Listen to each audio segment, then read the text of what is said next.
A dead emperor lay hidden in a carriage, rotting in the dark. No one had seen his face for days. His court kept moving, his army kept marching. And somewhere inside that silence, a new man was already stepping toward power.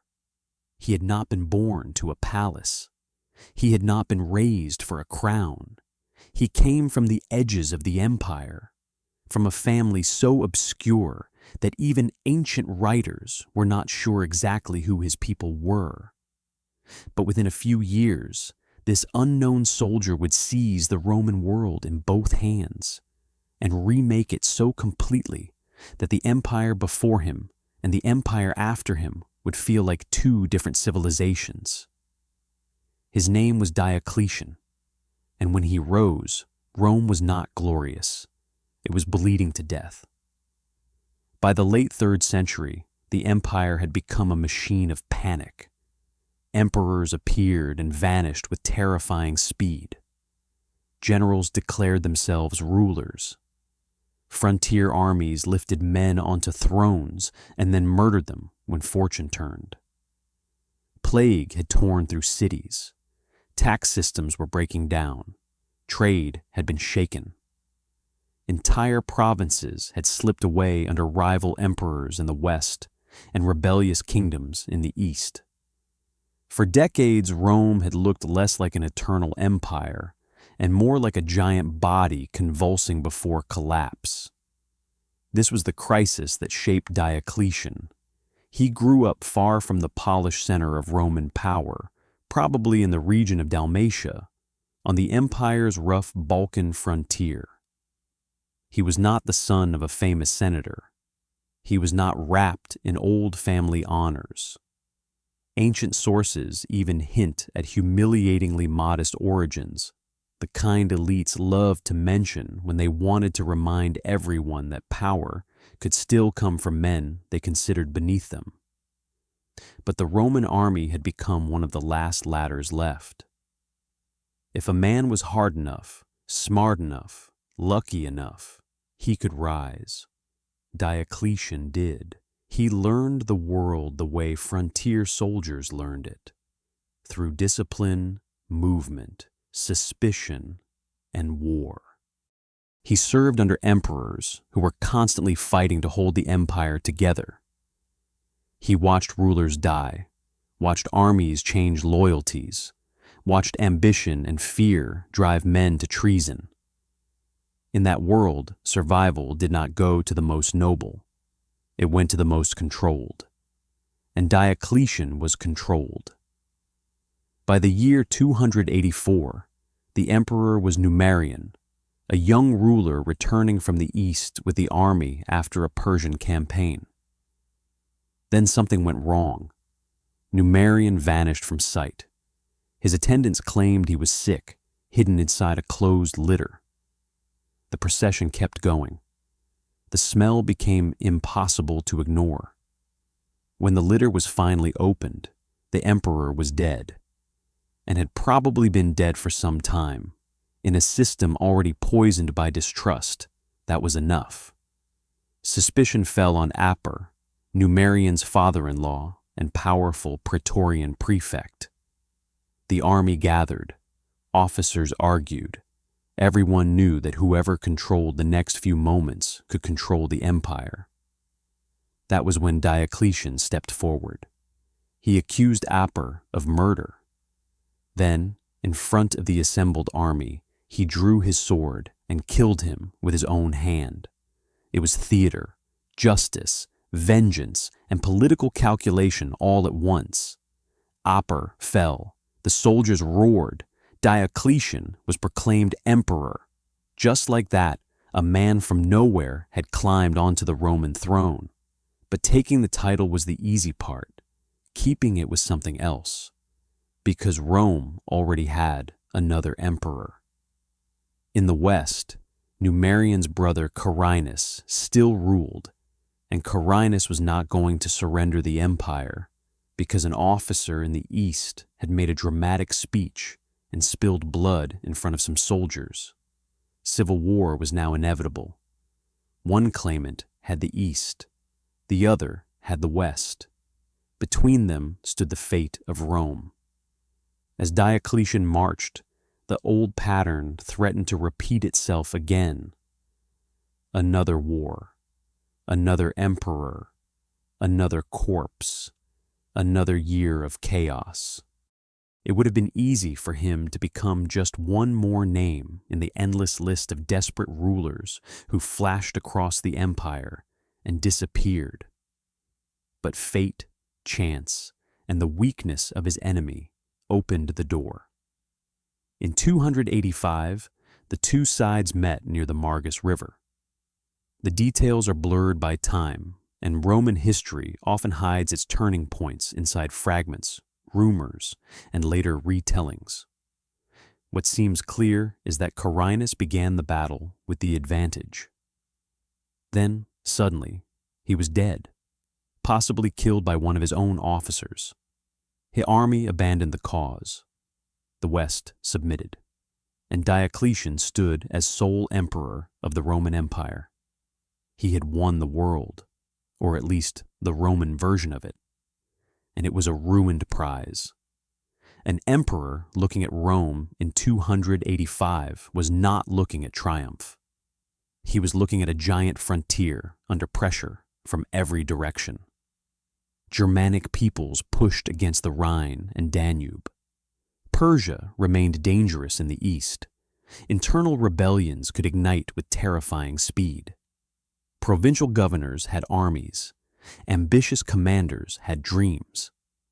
The old imperial system depended too heavily on one man being everywhere at once, and no man could do that.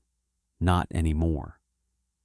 Diocletian understood something that many emperors before him had not fully faced. Rome was now too vast, too unstable, and too militarized to be ruled by improvisation. So he did something astonishing. He decided one emperor was not enough. At first, this looked like simple pragmatism. In 286, he raised a trusted officer, Maximian, to imperial power beside him. Maximian would handle much of the Western world, while Diocletian focused on the East. To Rome's old traditions, this was strange enough. The empire had known co-rulers before, but not like this, not with this degree of deliberate structure. And then Diocletian went further. In 293, he built the Tetrarchy, the rule of 4. 2 senior emperors, 2 junior emperors. 4 rulers bound by duty, military purpose, and an attempt at orderly succession. Diocletian and Maximian stood at the top as Augusti. Beneath them were Galerius and Constantius as Caesars, men chosen to assist, fight, govern, and eventually inherit power. It was not democracy. It was not a return to the Republic.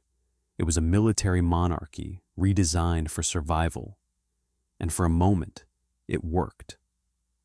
Diocletian did not spend his reign lounging in Rome like the emperors of old legend. In fact, he rarely centered his rule there at all. He governed from strategic capitals closer to the real danger zones, places like Nicomedia in the east, while his partners ruled from cities nearer the frontier. This alone tells you how much the empire had changed. Rome still had majesty. Rome still had memory. But the empire's heartbeat was no longer tied to one ancient city. It pulsed where armies needed orders and borders needed defending. Campaign after campaign followed. In the east and along the Danube, Diocletian fought to secure frontiers and crush revolts. In Egypt, one of the empire's most vital provinces, rebellion flared under the usurper Domitianus and then Aurelius Achilleus. This was no minor local disturbance. Egypt fed cities. Egypt mattered. If it slipped, the empire bled. Diocletian moved with brutal determination. Alexandria, one of the richest and most sophisticated cities in the Roman world, was besieged and taken. Resistance was crushed. Order was restored, but not gently. His message was clear. The empire would not be negotiated into survival. It would be forced into it. Meanwhile, his colleagues fought their own wars. Constantius recovered Britain from the breakaway regime of Carausius and Electus. Maximian battled unrest and threats in the west. Galerius faced Persia, first in humiliation, then in revenge. In 297, Galerius suffered a stinging defeat against the Sasanian king Narse. For a ruler like Diocletian, this was dangerous. Defeat invited doubt, and doubt invited usurpation. But the Roman response did not collapse. It hardened. Galerius rebuilt, returned, and in 298 smashed the Persians in a campaign that restored Roman prestige and extracted favorable terms. Territories were gained. Influence expanded. For the first time in years, the empire looked strong not just in survival, but in dominance. And behind all of it stood Diocletian's system. Cold, disciplined, unromantic, and effective. Still, military victories were only part of the transformation. Diocletian was not trying to win a few wars and hope things held together. He was trying to change the engine of empire itself. He reorganized provinces, breaking larger units into smaller ones so that governors held less concentrated power. That made rebellion harder. He grouped provinces into larger administrative dioceses overseen by officials who could coordinate without becoming dangerously independent. He expanded bureaucracy. He separated some civilian and military commands more clearly. To later eyes, this can look dry, technical, almost invisible. But this was the skeleton of a new imperial state being built beneath the skin of the old one. He also attacked the financial crisis. Years of instability had wrecked the currency. Debased coins had undermined trust. Prices rose. Tax collection grew chaotic. Armies still needed pay. Bureaucrats still needed salaries. The empire still needed grain, weapons, roads, ships, and walls. Diocletian attempted sweeping reforms in taxation and coinage, trying to make the state more predictable, more extractive, more able to survive. This was not kindness. It was control. The state reached further into ordinary life than before. Communities were measured more carefully. Obligations were fixed more heavily. Tax burdens could become crushing. People could not simply disappear as easily into the empire's vastness and escape what the government demanded. Diocletian did not save Rome by making it gentler. He saved it by making it harder. And then there was the image of power. Earlier emperors had still, at least in theory, played at being first citizens among Romans. Diocletian moved further away from that old mask. Under him, imperial ceremony became more formal, more distant, more sacred. The emperor was no longer just a victorious commander in a purple cloak. He became a figure wrapped in awe, hierarchy, and ritual. Access narrowed, language elevated, court life hardened into something more openly autocratic. This change mattered. It was psychological warfare against the empire itself. After so many decades of chaos, Diocletian wanted subjects, officials, and soldiers to feel that the emperor was not merely another ambitious man who might be stabbed by nightfall. He wanted the throne to look unapproachable, almost cosmic, as if rebellion were not just treason, but a violation of order itself. It was brilliant. It was also a sign that Rome had moved very far from the republic it still pretended to remember. But Diocletian's reign contains a darkness that cannot be softened. For much of the 3rd century, Christians had often lived through local danger, imperial suspicion, and occasional violence, yet not always under a single empire-wide storm. Under Diocletian, that storm came. The exact pressures behind it are still debated. Diocletian's own convictions, the influence of Galerius, the desire for unity, the logic of a state that feared anything it could not fully command.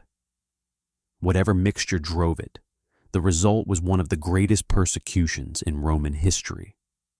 Beginning in 303, edicts targeted Christian worship, scriptures, property, clergy, and eventually sacrifice itself.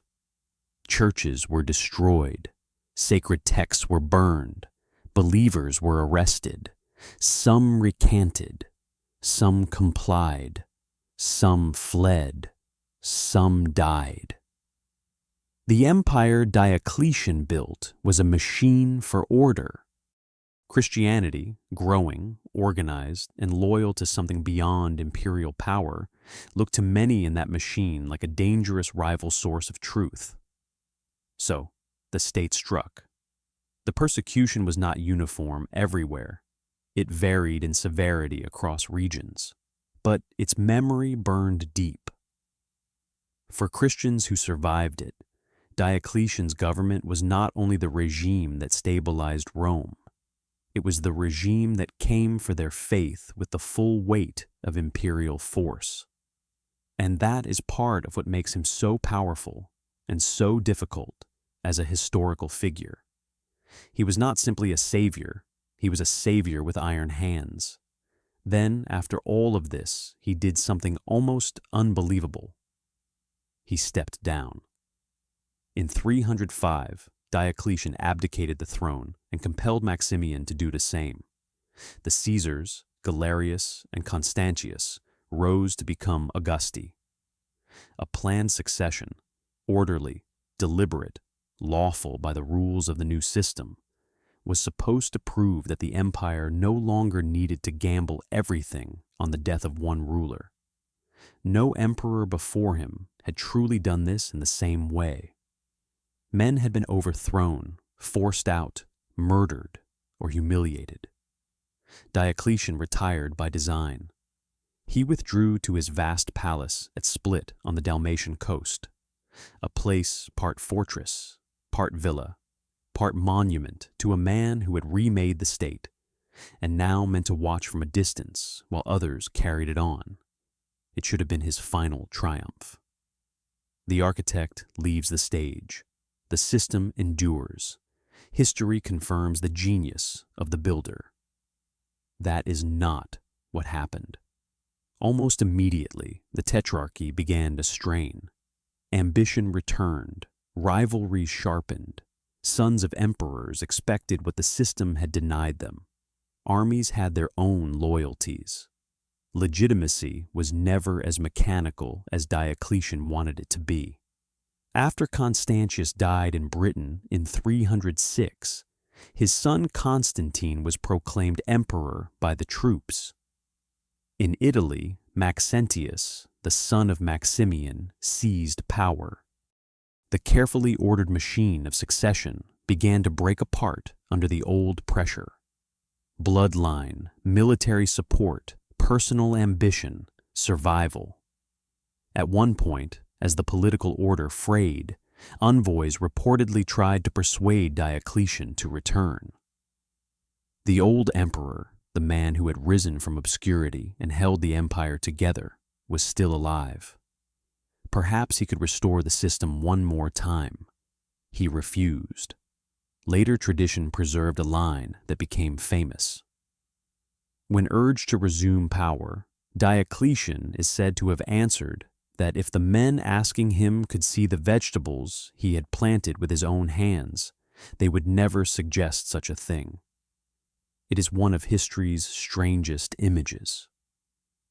The ruler who had commanded armies, humbled usurpers, reorganized the Roman world, and wrapped the throne in near-sacred power, standing among cabbages.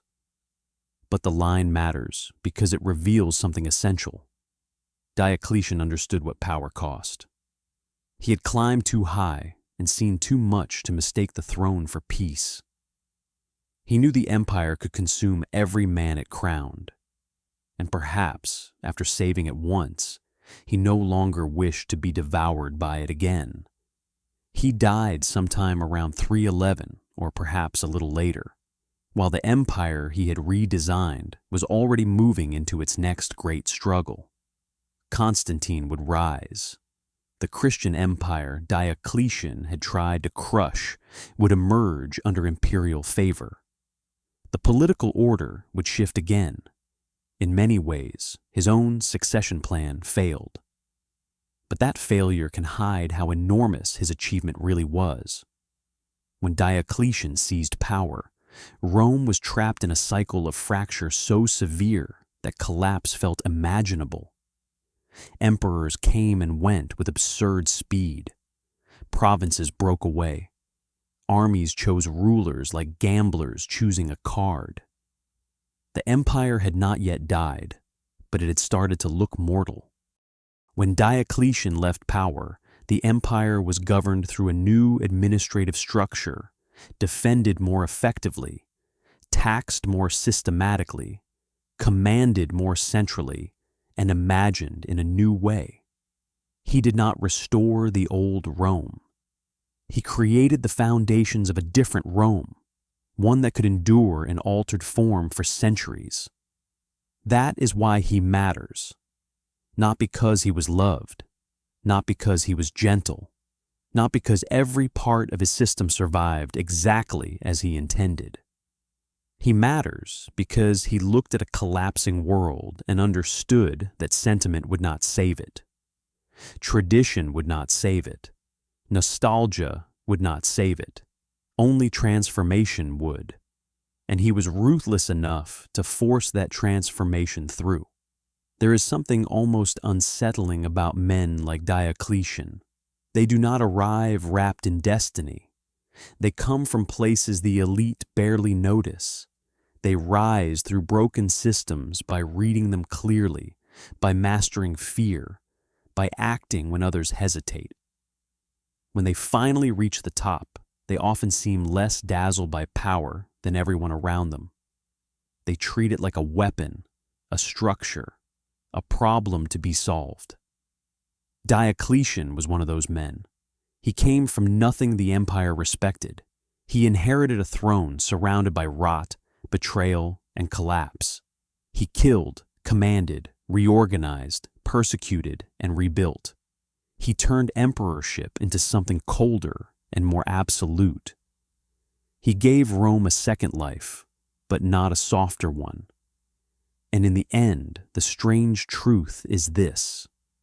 The man who once stood over a murdered court official and claimed an empire was not remembered only for the wars he won or the laws he issued. He was also remembered for walking away. For a brief moment in one of history's most dangerous empires, an unknown soldier rose from the frontier, ruled what his age called the world, and then chose a garden over the throne. That does not make him simple. It makes him unforgettable.